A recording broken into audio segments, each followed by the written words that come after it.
Listos, vamos a ir a la palabra del Señor. Ahora te voy a pedir que nos imaginemos que estamos durmiendo. ¿Listo? No se vayan a quedar dormidos ahí, ¿no? De verdad. Te pido que cierre los ojos. Imagínate que estás soñando. De verdad, cierra los ojos, por favor. Imagínate que estás soñando para que sea como más real ahí la metida en el sueño, pero no se me vayan a quedar ahí, ¿no?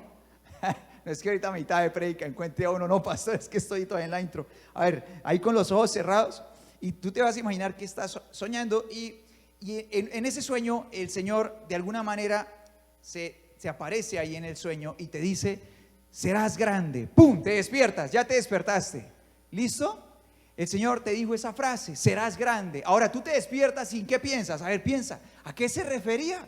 ¿Qué es eso? Piensa, allá con tus ojos abiertos. Bueno, que nadie lo va a decir, solamente lo vamos a pensar. El Señor te dijo, serás grande. Ahora eso es muy subjetivo, ¿verdad? O sea, esa frase para cada uno de nosotros puede tener un significado diferente. Ahora te voy a pedir que pienses para ti, ¿hacia dónde apunta? El Señor te dice, serás grande. De alguna manera el Señor quiso hablarte en ese sueño y te lleva hacia allá. ¿Ya pensaron o solamente se quedaron mirándome? ¿Sí pensaron o no? ¿Sí? A ver, confirmen los que sí pensaron. Confirmen, ¿sí? ¿Sí? ¿Sí pensaron? ¿Sí pensaron hacia dónde apunta? ¿Sí se imaginaron algo? Serás grande. ¿Y sí pensaron hacia dónde iba eso? Bueno, los demás lo pueden pensar ahí de camino. Ahora, con esa imagen que no vamos a compartir, solo la vamos a tener en el corazón, te invito a que nos vayamos a la playa, ¿no? Y justamente en este tiempo vacacional vamos a una escena en la playa donde hay un empresario que se fue de vacaciones y está allí en una ciudad bellísima, pero donde también se practica la pesca como una labor. Y por casualidades de la vida, este señor empresario se encuentra con un pescador local y empieza a sostener una conversación. Y casualmente ahí le empieza a decir, ¿y a usted le gusta su trabajo? Y el pescador le dice, sí, sí me gusta.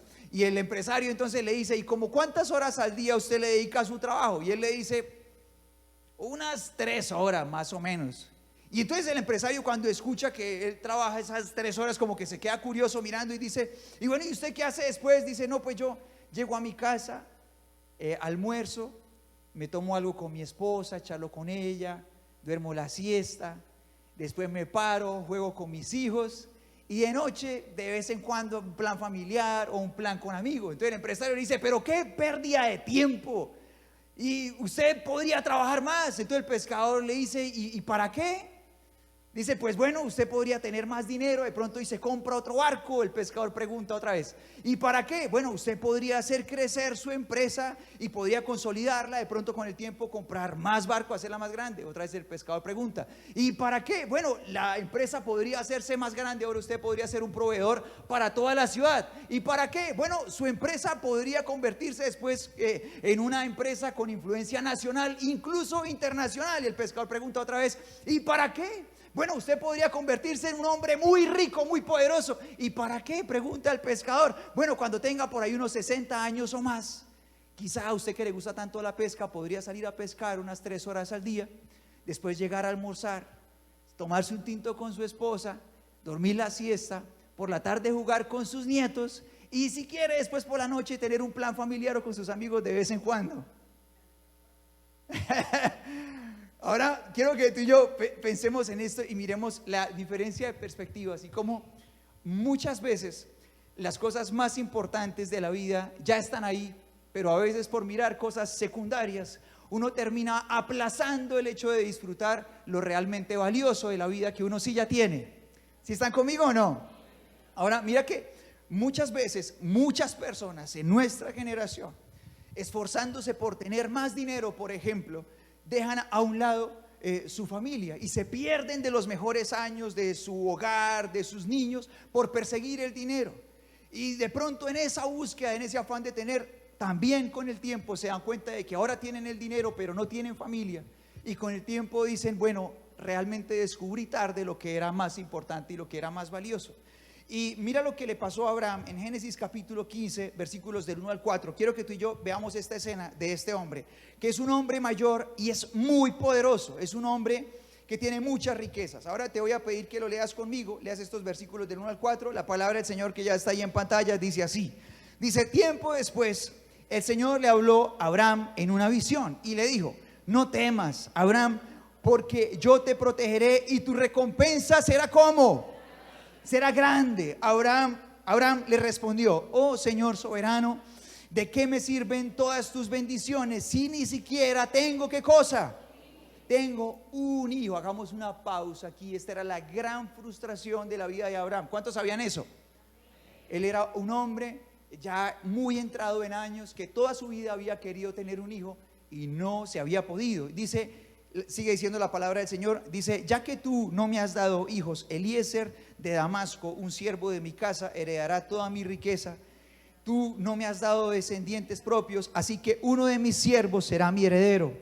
Después el Señor le dijo, ¿qué cosa? Leamos juntos en voz alta. Dice: no, tu siervo no será tu heredero, porque tendrás un hijo propio, quien será tu heredero. Y aquí tú y yo en esta escena nos encontramos dos cosas bien poderosas. La primera de ellas era la que ya mencionábamos antes, y es que Abraham es una de esas personas que descubre cómo las riquezas, aunque son una bendición, no son lo más importante, sino que era mucho más importante una familia, y él encuentra el gran vacío de tener tanto, pero no tener cosas tan importantes como una familia. ¿Sí está conmigo o no? Algo tan valioso, eso es lo primero. Pero lo segundo que tú y yo vemos es la diferencia entre lo que es la grandeza para Dios y para un ser humano, en este caso Abraham. Cuando el Señor le dice a Abraham, tu recompensa será grande, Abraham, ¿en qué piensa? Él dice: no Señor, yo no quiero más bendiciones porque no tengo un hijo. O sea, cuando el Señor le dice tu recompensa será grande, ¿él en qué piensa? Él piensa en vacas, ovejas, camellos, burros, que eran los ganados que él tenía, oro, piedras preciosas, bueno, todas las riquezas que se podían acumular en ese tiempo. Mientras que Dios, ¿en qué estaba pensando? Justamente en las bendiciones que él necesitaba, empezando por darle un hijo. Mientras que Abraham, cuando le hablaron de una recompensa grande, pensó en cosas materiales. El Señor, ¿en qué estaba pensando? En lo más importante para su propia vida. Ahora, yo quiero que tú y yo pensemos en este momento, ¿qué sería lo que nuestro corazón sinceramente busca, ahora mismo busca, como para tener una vida ideal, feliz, una vida maravillosa? ¿Qué es lo que persigue mi alma ahora? Ahora, pensémoslo cada uno. ¿Qué es lo que persigue mi alma para sentir que mi vida realmente es una vida valiosa, maravillosa, grandiosa? ¿Qué es eso que persigo? Cada uno lo sabe, y de pronto alguno podría decir: bueno, yo persigo más dinero. Otro podría decir: yo persigo una apariencia física que se acomode más a ese modelo que tengo aquí. Otra persona podría decir: yo estoy persiguiendo una vida en la que pueda darme más placeres. Otro podría decir: yo estoy persiguiendo una vida con mayor conocimiento, en el que alcance mayores logros a partir de eso. Otro podría decir: yo estoy buscando cumplir todas esas metas que tengo trazadas, más metas personales. Yo estoy buscando tener más distracciones, más pasatiempos cumplidos que tengo por ahí apuntados, así sea en la mente, en el corazón. Ahora, hagámonos otra pregunta, y es si mi corazón podría estar tan preocupado por cosas secundarias, que he dejado de disfrutar y de cuidar cosas que sí son prioridad, que son principales, más importantes, y que sí las tengo ahora mismo, sí las tengo. Pensemos en eso. Y mira que no estamos hablando de si está bien prosperar o no, o si Dios quiere bendecirnos o no, porque me parece que ese, a la luz de la palabra de Dios, es un asunto resuelto. ¿Dios sí quiere bendecirnos o no? Claro que sí. Ahora, yo quiero que miremos solamente 4 textos bíblicos que justamente hablan acerca de la bendición de Dios para las personas, para sus hijos. Dice, vamos a leerlos en voz alta, así con toda la actitud, uno detrás de otro, pum, pum, pum. Deuteronomio 30:16 dice así, dice: pues hoy te ordeno que ames al Señor tu Dios y cumplas sus mandatos, decretos y ordenanzas, andando en sus caminos. Y luego, ¿qué viene? Un condicional. Dice: si lo haces, ¿qué pasa? Vivirás, te multiplicarás. Dice: y el Señor tu Dios, ¿qué pasará? Te bendecirá a ti y también a la tierra donde estás a punto de entrar y que vas a poseer. Ahora pasemos a Josué 1:8. Leámoslo juntos. Dice Josué 1:8 así. Dice: estudia constantemente este libro de instrucción, medita en él de día y de noche, para asegurarte de obedecer todo aquello que allí está escrito. ¿Qué más dice? Otro condicional. Dice: solo entonces prosperarás. ¿Y qué pasará? Te irá bien en todo lo que hagas. Ahora, unas palabras de la boca del Señor Jesús en Mateo 6:33. Dice: busquen el reino de Dios por encima de todo lo demás y lleven una vida justa. Ahora, consecuencia. ¿Y qué pasa? Dice: y les dará todo lo que necesiten. Y ahora, tercera de Juan, versículo 2, dice la palabra de Dios: amado, Yo deseo que tú seas prosperado en todas las cosas y que tengas salud, condición, ¿cómo? Así como prospera tu alma. ¿Y alguien conocía estos versículos? Probablemente sí. Ahora tú y yo nos damos cuenta de que estos versículos nos hablan de la prosperidad material como una consecuencia de cosas más importantes, que empiezan con el hecho de obedecer al Señor y de tomar sus principios como lo que son el fundamento de todo lo que hay y lo que somos. Ahora, la cuestión es que el dinero, las comodidades, reconocimiento, todo ese tipo de cosas son cosas que están bien, pero que realmente no hacen de una vida plena, y por eso uno podría tener todo eso y ser absolutamente infeliz. ¿Sí o no? Ahora, bueno, quiero llevarte a otra escena donde aparece también una intención de grandeza de parte de Dios. Ahora estamos en el Evangelio de Lucas, donde el ángel Gabriel es enviado por Dios para visitar a un sacerdote que se llama Zacarías. ¿Cómo se llama el sacerdote? Se llama Zacarías. Él está sirviendo en esa semana en el templo y él también tiene una situación similar a la de Abraham. Él es ya un hombre mayor que está casado con una mujer que se llama Elizabeth. ¿Cómo se llama la esposa? Elizabeth, y no tienen hijos. Es la misma circunstancia.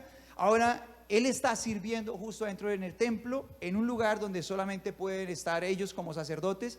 Afuera hay gente esperándolo, adorando al Señor desde allí, mientras él sirve adentro. Y sucede esto. Mira lo que dice Lucas capítulo 1, versículos del 11 al 17. Leámoslo en voz alta. Y dice: y mientras Zacarías estaba en el santuario, se le apareció un ángel del Señor de pie a la derecha del altar del incienso. Cuando Zacarías lo vio, se alarmó y se llenó de temor. Pero el ángel le dijo: ¿qué cosa?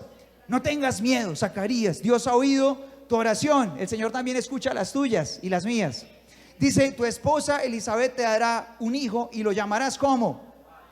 ¿Saben cuál Juan es? Juan el Bautista. Juan el Bautista es él, 6 meses mayor que el Señor Jesús. Dice: tendrás gran gozo y alegría, y muchos se alegrarán de su nacimiento, porque él será grande a los ojos del Señor. No deberá beber vino ni ninguna bebida alcohólica, y será lleno del Espíritu Santo aún antes de nacer. Hará que muchos israelitas se vuelvan al Señor su Dios, y será un hombre con el espíritu y el poder de Elías. Preparará a la gente para la venida del Señor, inclinará el corazón de los padres hacia los hijos, y hará que los rebeldes acepten la sabiduría de los justos. Ahora, la promesa de este padre es mucho más que va a tener un hijo. La promesa es que este hijo iba a ser una persona grande. Será grande tu hijo. Y el Señor empieza a darle algunas características que tendría su hijo, entre las que aparecen: viajará constantemente en cruceros por el mar Caribe. Aparece también, tendrá un montón de propiedades en los mejores sectores de las capitales del país. Se vestirá con las últimas confecciones y tendencias de la moda. ¿Sí decía todo eso? No, las características que hay de una vida grande son muy diferentes. Son muy diferentes. Ahora, y no quiere decir que el hecho de tener ese tipo de bendiciones que fácilmente se roban la atención de cualquier corazón, no esté bien. La cuestión es que hay cosas muchísimo más importantes, y algunas de ellas están aquí. ¿Te gustaría verlas conmigo? ¿Sí? ¿Están seguros o no? ¿Seguros? Listo. Vamos a ver algunas de ellas que están acá. ¿Listo? Vamos por la primera, que está en el versículo 15. La primer característica de grandeza que está en el corazón de Dios y que estaría en Juan, y que sin duda el Señor quiere que esté en cada ser humano que abre su corazón para Él. Y la primera está allí en el versículo 15. Leámoslo juntos. Dice, voy a pedir la producción, eso, súper, ahí están las pantallas. Dice el versículo 15, dice: porque Él será grande a los ojos del Señor. Dice: no deberá beber vino ni ninguna bebida alcohólica, y será lleno del Espíritu Santo aún antes de nacer. Ahora tú y yo nos encontramos aquí en el versículo 15. Lo primero, el primer tesoro grandioso, y es que Él sería ¿qué cosa? Bueno, eso ya lo sabemos, pero la característica de grandeza que está ahí, la primera, es que Él sería lleno del Espíritu Santo. ¿Cuándo? ¿Cuándo? ¿Alguno de nosotros fue lleno del Espíritu Santo antes de nacer? Ninguno. Yo respondo antes de que alguien de pronto se vaya a quemar. No, ninguno de nosotros. De hecho, cualquiera de nosotros puede recordar el momento en el que fue lleno del Espíritu Santo, ¿verdad que sí? Pero él no.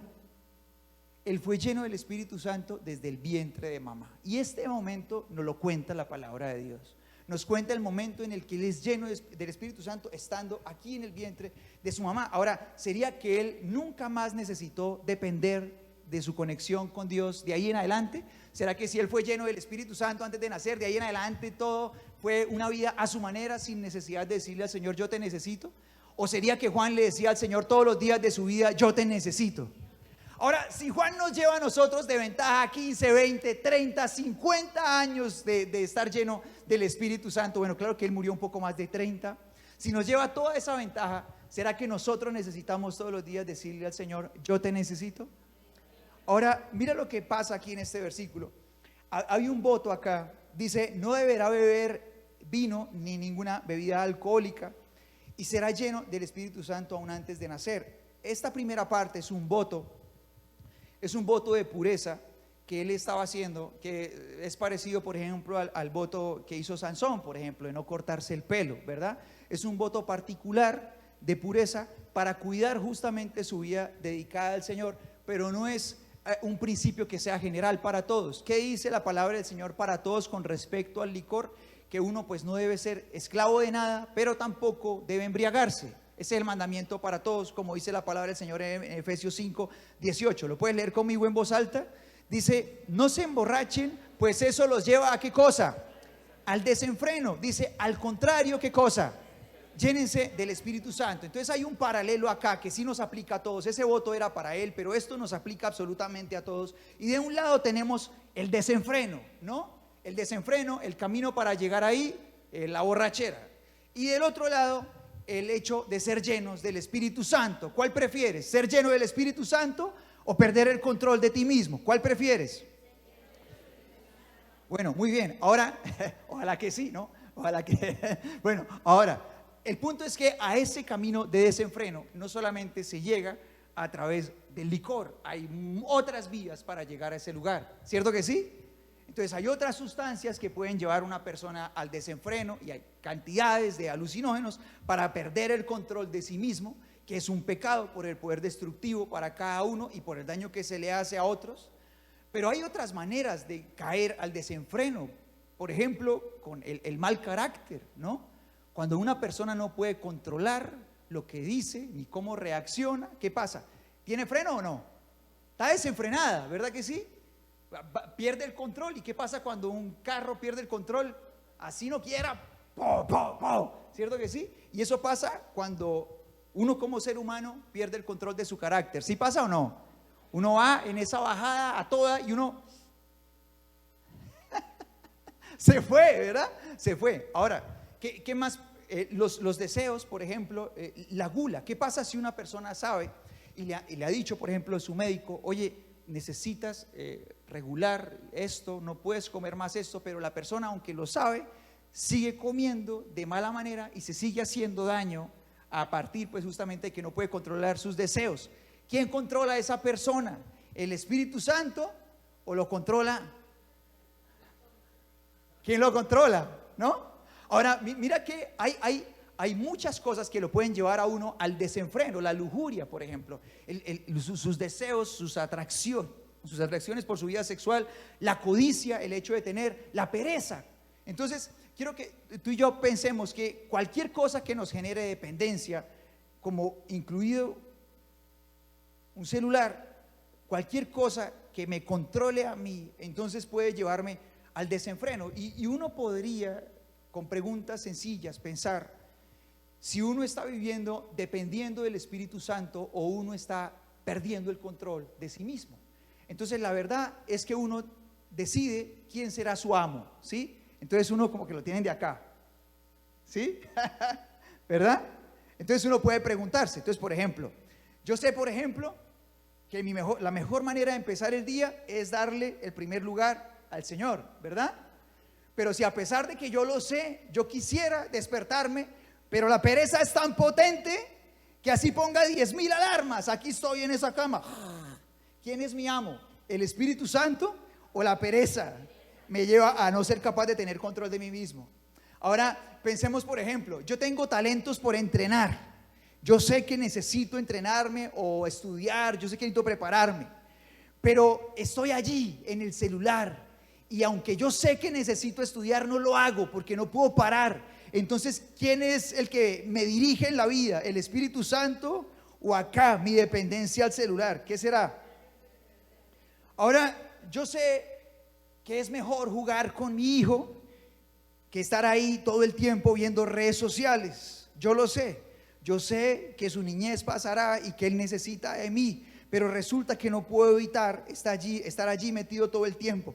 O resulta que yo sé que hace rato que no tengo tiempo de calidad con mi esposa, pero no puedo parar de estar allí metido todo el tiempo. ¿Quién tiene el control de mi vida? ¿El Espíritu Santo o acaso estoy desenfrenado?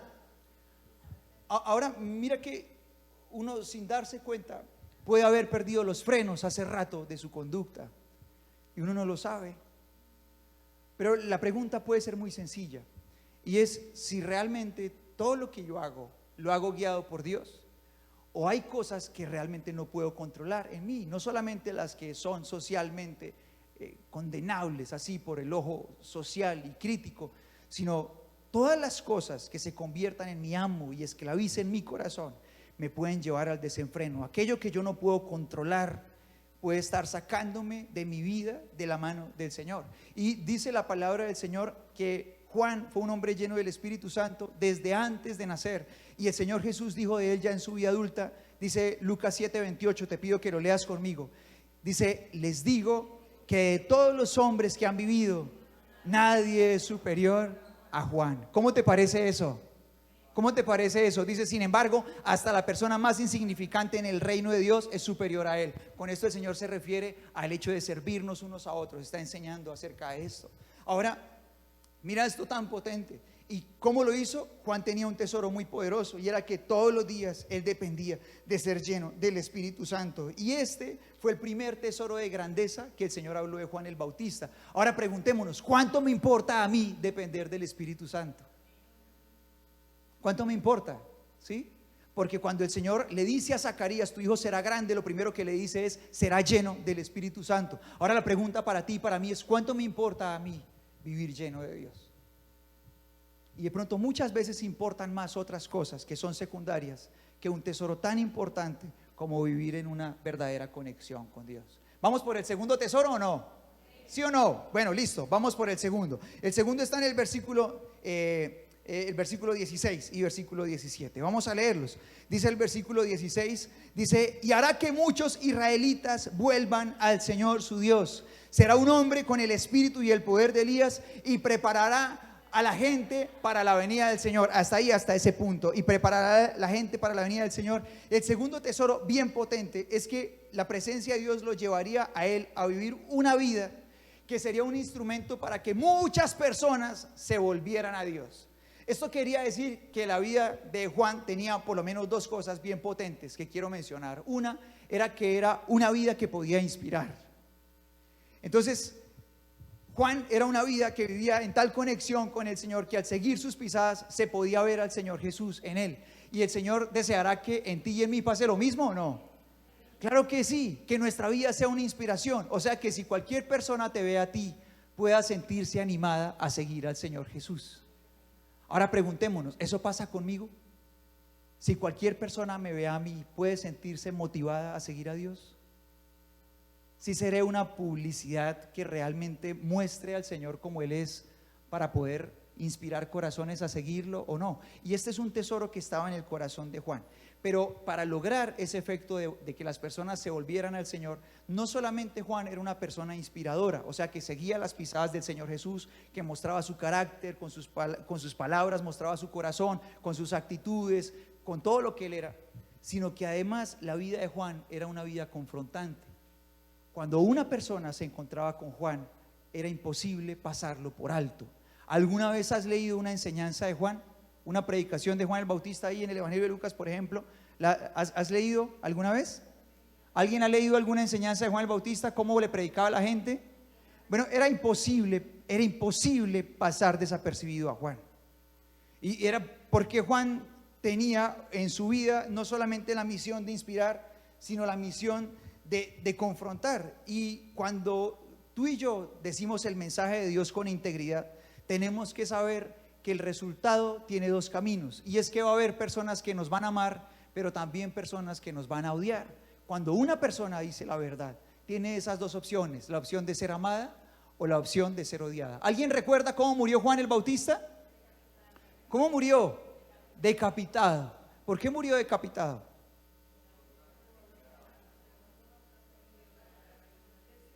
Por decir la verdad. Ahí tú puedes leer en la palabra de Dios exactamente toda la escena, no la voy a alargar, pero justamente por confrontar la inmoralidad de personas que estaban en el gobierno, él muere decapitado, por eso. Ahora, en nuestra sociedad y en nuestra generación, esto es un gran reto, porque en nuestra generación vivimos en un tiempo donde vivimos en una búsqueda constante de aceptación. Nos gusta ser aceptados, nos preocupa que la gente reaccione bien a lo que hacemos. Y entonces en nuestras redes sociales a uno le gusta encontrarse siempre con ¿qué? Me gusta o me encanta, ¿cierto que sí? ¿Cierto? A uno no le gusta encontrarse con reacciones o comentarios feos si alguien vive en redes sociales, pero también al corazón humano le gusta sentir que la gente le dice bien, estoy de acuerdo contigo, me caes bien, me gusta lo que dices, me gusta cómo eres, pero no nos gusta sentirnos en el lado contrario, en el lado opuesto. Para nuestra generación es muy importante la aceptación, en general para el ser humano es muy importante, pero para nosotros tiene una relevancia pues muy fuerte, muy fuerte. Y el Señor había puesto en Juan una misión, y era pues justamente inspirar, pero también confrontar, y resulta que esa misión también es para ti y para mí. ¿Sí están conmigo o no? Y mira que la palabra del Señor Jesús dice en Juan 15:18, esta no está en las pantallas, dice el Señor Jesús, dice: si el mundo los odia, recuerden que a mí me odió primero. ¿Sí están conmigo o no? Ahora, esa expectativa de que por el hecho de que yo haga lo correcto, entonces todo el mundo me va a amar, es una expectativa equivocada. Por hacer lo correcto uno gana amigos, pero también puede ganar enemigos. Decir la verdad puede traer como consecuencias que haya gente que lo ame a uno y que haya gente que también lo odie, aunque uno quisiera lo contrario. El punto es que si yo entiendo que el Señor me llamó a mí a ser una luz en medio de la oscuridad, es una consecuencia. Ahora mira, yo he contado varias veces que a mí me gusta el cine, soy peliculero, pero soy poco de series. No me gustan las series porque me llevan a la desesperación, son muy largas. Y eso a mí me desespera un poco, me gustan las historias como más concretas. Pero con mi esposa terminé viéndome una serie. Nos gustan pues toda la época de casado. Me he vuelto por las películas que cuentan historias reales, ya eso lo he mencionado aquí. Y justamente esa serie que accedí a verme es una historia acerca de vida real. Es una serie muy famosa que habla sobre la vida de la corona en Inglaterra. No sé si alguien ya se la vio. Bueno, ahí está en la 5ª temporada, ¿no? Ya quedó, ahí va. Ahora dice que va a haber 6ª. Bueno, ahí quedamos. Ahora, yo me vi esa serie con mi esposa y me impactó mucho una escena en la que está la reina Isabel, que pues ya falleció, todos saben, y está en una de sus reuniones privadas con la primer mujer que ocupa el cargo de primer ministro, que se llamó Margaret Thatcher, y ella está ahí sentada, le decían la dama de hierro, ¿no? Y ella estaba ahí sentada, y durante toda la serie uno ve cómo el papel de la corona, entre pues sus características principales, tenía pues justamente como uno de sus agregados el hecho de que ellos buscaban no generarle problemas a nadie, entonces guardaban silencio, no expresaban su opinión. Y como que era una lucha que tenían los que ocupan la corona, el hecho de querer pronunciarse y decir esto no o esto sí, pero los que estaban, digamos, ya de tiempo atrás en ese ramo de la corona, de la monarquía, les decían no se puede, toca guardar silencio, tenemos que ser imparciales. Entonces en esa reunión privada, en la que pues está esa mujer que durante toda su vida tuvo que amoldar su corazón a no tener problemas con nadie, a guardar silencio, frente a una mujer que era todo lo contrario, llega y le dice, y en un momento crítico, llega y le dice: ¿cómo se siente usted frente a todas esas personas que son sus enemigos? ¿No le molesta tener enemigos? Y entonces esa mujer que está en el lugar de primer ministro le dice que no le molesta tener enemigos. Y ella entonces le recita un poema de origen escocés que se me clavó en el alma. O sea, ese argumento en medio de la narrativa, de la historia, me pareció muy potente y yo lo traje. ¿Se lo leo? ¿Sí o no? Se lo va a leer. Se me quedó clavado en el corazón. Y el poema dice así. Dice: no tienes enemigos, dices, una pena, amigo mío. Ese alarde es vano. Aquel que participa en la refriega del deber que los valientes soportan debería haber hecho enemigos. Si no los tienes, pequeño es entonces el trabajo que has hecho. Si a ningún traidor has escarmentado, si ningún zafío patán te ha calumniado, si ningún entuerto has enderezado, entonces has sido un cobarde redomado. Es muy potente y me impactó el alma por dos cosas muy poderosas. La primera, pues por su verdadero contenido, porque es la pura verdad de la vida. O sea, una persona que no ha ganado enemigos por cumplir con su deber es porque ha hecho muy poco o ha sido un cobarde. Y la segunda razón por la que me impacta es porque en Apocalipsis 21, al final de la Biblia, aparece una lista donde están algunos de las prácticas, algunas de las conductas de aquellas personas que serán juzgadas justamente por Dios al final de los tiempos.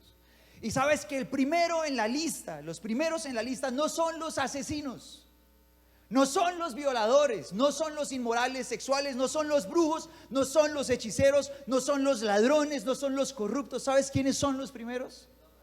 Los cobardes. Los cobardes. Es muy potente. Ahora, yo te invito a que recuerdes cuando leíamos el anuncio de Juan el Bautista y tú y yo estábamos leyendo allí ese anuncio. Dice la palabra de Dios que estarás muy feliz, lleno de alegría, le dice el ángel al papá. Le dice, y él será la alegría para muchos. Y si él iba a ser una persona grande de parte de Dios, ¿por qué no decía, y él será una alegría para todos? ¿Por qué no decía eso? Por esta razón, ¿verdad? Decía, él será una alegría para muchos, pero no lo sería para todos. Y el equipamiento que Juan justamente tenía era la capacidad de hacer volver el corazón de aquellos que estaban extraviados a Dios, de aquellos que tenían un corazón dispuesto. Obviamente los que no quisieran hacer lo que pasaría, lo odiarían, y es normal. Así que te tengo buenas noticias. Habrá gente que te va a amar por ser fiel a Dios, pero te tengo malas. Habrá gente que te odiará también. ¿Sí? ¿Sí están conmigo o no? Y vamos por el último tesoro. ¿Sí? ¿Sí están listos o no? Vamos por el último, el versículo 17 al final. Dice la palabra de Dios: inclinará el corazón de los padres hacia los hijos y hará que los rebeldes acepten la sabiduría de los justos. Y mira, hagamos un repaso de los dos primeros. El primero fue ser lleno del Espíritu Santo. El segundo, tener una vida que podía hacer que otros corazones volvieran a Dios. O sea, una vida que inspiraba, pero también podía confrontar. Y ahora el tercero es una vida que traía sanidad de las relaciones. Y dice la palabra de Dios: él inclinará el corazón de los padres a los hijos y hará que los rebeldes acepten la sabiduría de los justos. Y mira que ayer, mi esposa dirigía una escuela de padres en Ágape, el colegio que el Señor ha puesto en nuestras manos, el colegio de niños, una escuela de padres. Y en la introducción de la charla que él hacía a partir de estudios del presente, ahora mismo, claramente hoy, a partir de los estudios que se realizan en general, estamos en una gran contradicción como sociedad. Y es que somos la sociedad con más facilidad para ingresar al conocimiento, en la que los padres con mayor facilidad podemos acceder al conocimiento acerca de formación, de pedagogía, de recursos para formar nuestras familias. Pero somos también la generación que en la historia tal vez enfrenta de los retos más graves en nuestra calidad de construcción familiar. En este mismo tiempo se construyen también familias de manera muy frágil, y las familias son muy heridas y muy vulnerables, a pesar de tener muchas más herramientas que generaciones anteriores. Por ejemplo, mis abuelitos, mi abuelito materno solo tuvo primero primaria, y no sé cómo les fue a los suyos, no sé cómo les fue, pero mi abuelito tuvo primero primaria. Pero mira que sin necesidad de ir a segundo y tercero y cuarto y quinto primaria, por ejemplo, sembró en sus hijos cosas como el respeto, como que la palabra era un tesoro. y que no se necesitaba su firma, con que él dijera, sí, se hace ese contrato, el contrato se hacía. Cosas mucho más potentes como la dignidad, la lealtad, la fidelidad. ¿Sí? ¿Sí está conmigo o no? Ahora es impresionante como no es cuestión de tener herramientas, sino de cosas mucho más importantes. Y la palabra del Señor dice que este hombre, Juan, haría que el corazón de los padres se inclinara hacia los hijos. Pero así como la vida de Juan podía traer sanidad a otras familias, la tuya y la mía también puede hacerlo. Ahora, si tú y yo somos padres, el Señor desea que tú y yo también nos inclinemos a la necesidad de nuestros hijos. Y a mí me impresiona mucho que el orden no empieza con los hijos volviéndose a los padres, los rebeldes volviéndose a los justos, sino con los padres volviéndonos a nuestros hijos. Y es el orden correcto, ¿verdad que sí? Es el orden correcto. Y no quiere decir que la responsabilidad no sea de todos, pero como padres nosotros tenemos la responsabilidad de volvernos a nuestros hijos. Y creo que una gran pregunta que tú y yo debemos hacernos para vivir este tesoro en nuestro corazón es: ¿qué necesitan mis hijos ahora? ¿Qué necesitan? Preguntémonos eso. ¿Qué necesitan mis hijos ahora? ¿Cuál es su necesidad? Y de pronto a uno como padre le puede pasar como al empresario y pensar en una lista de cosas secundarias por hacer, cuando la verdad es que el corazón de un niño necesita cosas que ya se tienen y que por las que no hay que salir a la calle a trabajar. ¿Como qué? Como tiempo. ¿Sí están conmigo o no? Tú tienes tiempo ahora, ¿sí o no? ¿Cierto que sí? Tienes tiempo, estás vivo. No necesitas esperar el principio del mes siguiente para que te lo consignen en la cuenta. Tiempo tenemos ahora. Y con eso se hacen milagros en el corazón de un hijo. ¿Sí? ¿Sí está conmigo o no? Tiempo. Cosas como ¿qué? Como respeto. Nadie necesita que le consignen eso en la quincena, ¿cierto que no? Como respeto, como ejemplo. Ese tipo de cosas. ¿Qué necesitan nuestros hijos? Por ejemplo, esas tres cosas son inspiradoras.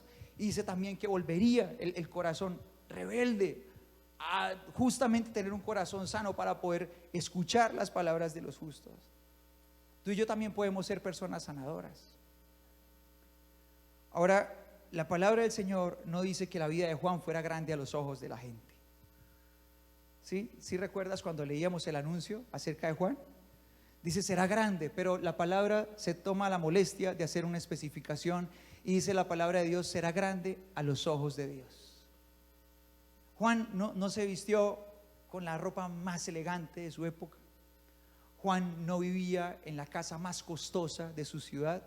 Juan no tenía un parqueadero lleno de autos, ni estaba todos los días pensando en hacer planes para tener una vida cómoda y placentera. Esa no era la vida de Juan a los ojos de la gente. Y si Juan hubiera tenido redes sociales, probablemente Juan no hubiera sido uno de los más seguidos en la época. Pero dice la palabra del Señor que aunque él no era grande a los ojos de muchas personas, de hecho era odiado por muchos grandes de la época socialmente hablando, Juan sí era grande a los ojos de Dios.